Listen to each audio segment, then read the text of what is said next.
세월호 천막, 애국당 천막, 필명, 비바람. 서울시가 대한애국당이 설치한 광화문 천막을 강제 철거했다. 철거당한 애국당이 다시 천막을 재설치하기는 했지만 서울시의 애국당 천막 철거는 세월호 천막과 비교해보면 편파적이고 일방적이다. 애국당 천막은 설치 46일 만에 철거당했지만 세월호 천막은 광화문 광장에서 장장 4년 8개월간 버티고 있었다. 비교조차 할 수 없는 형평성의 차이였다. 애국당 천막 46일과 세월호 천막 1680일이라는 차이는 대한민국에서 우익과 좌익의 세력 판도를 보여주는 듯한 수치이다. 그리고 박원순 서울시장의 붉은 색깔을 보여주는 사상적 적용화 척도이자 서울시 정책의 편파적 적도를 나타내주는 수치이다. 이 수치만큼이나 양쪽 천막에 대한 언론의 시각도 편파적이었다.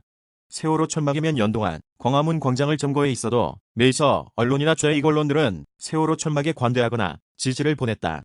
그러나 애국당 천막에 대해서 조중동은 지지를 보내주지 않았고 좌익 언론들은 불법 천막, 폭력성 등의 단어로 표현하며 애국당 천막에 대한 적대감을 드러냈다. 그만큼 대한민국의 정치 판도는 좌익 쪽으로 급하게 기울어진 운동장임에 틀림없다. 무려 5년여 동안 세월호 천막이 광장을 점거하면서 광장은 병이 들었다. 광장에는 누더기 같은 천막들이 행인들의 발걸음을 어지럽혔고 천막 옆에는 쓰레기들이 뒹굴고 만장들이 나부끼면서 광화문 광장은 흡사 거지 속을 같았다. 그래서 사람들은 박원순을 욕하거나 혀를 차면서 지나다녔고 더러는 그런 거짓꼴을 보기 싫어서 우회해서 지나다니기도 했다. 박원순은 세월호 천막과 애국당 천막의 차이를 국민적 합의라고 했다. 세월호 천막은 국민적 합의가 있었기에 봐줬다는 말이다. 전형적인 좌익 정치인의 말장난이다. 박원순이가 세월호 천막에 대해 국민투표라도 해보았단 말인가. 국민들은 세월호 광화문 천막에 동의해준 적이 없다. 광화문 광장의 천막은 국민적 합의가 아니라 신고와 규정에 따라 설치와 철거를 집행해야 하는 것이다. 그런데 세월호 천막은 국민적 합의라며 5년여간 불법 방치했으면서도 애국당 천막에 대해서는 46일 만에 철거하는 것은 박원순의 삐뚤어진 사상과 편파적 정책 때문이다. 박원순이 말하는 국민은 도대체 어느 국민인가? 박원순이가 애국당 천막 철거를 집행하면서 준법 운운하는 것은 코미디의 극치이다. 광화문 광장은 박원순과 때려야 뗄 수 없는 광장이다. 박원순은 광화문 광장에서 김일성 만세를 부를 수 있어야 진정한 민주주의라고 일갈했던 사람이다. 대한민국에서 김일성 만세를 부르는 것은 국도법 위반이다. 박원순이 위반하는 것은 민주주의이고 애국당이 위반하는 것은 불법이란 말인가. 광화문 광장에서 김일성 만세는 불러도 되지만 애국당 천막은 안 된다는 말인가. 애국당에서 당명을 바꾼 우리공화당은 광화문 천막이 철거당하자 다시 6시간 만에 기습적으로 천막을 2배나 더 설치했다고 한다. 박원순의 독재에 저항하는 공화당의 투쟁에 응원을 보낸다. 공화당은 박원순과 사생결단의 투쟁을 해야 할 책임이 있다. 박원순에게 46일 만에 천막을 철거당한 치욕을 잊어서도 안 되지만 2017년의 죽음을 잊어서도 안 된다. 2017년 탄핵 당시 태극기 세력은 5명의 애국전사를 잃었다. 좌익들의 논리대로라면 2호 열사의 살인자는 박원순이다.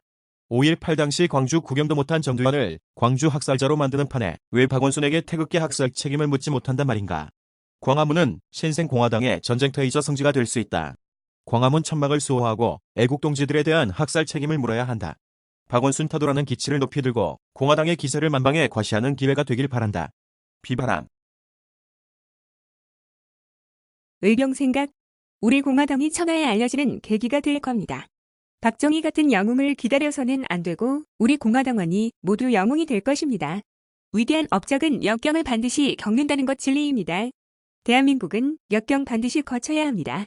이승만 박정희 영웅의 배은망덕한 그대지 국민들도 깨어날 때가 되었습니다. 도처에서 사필 규정의 조짐들이 보입니다. 본 동영상. 온 국민의 전달을 망합니다. 구국일련 올림.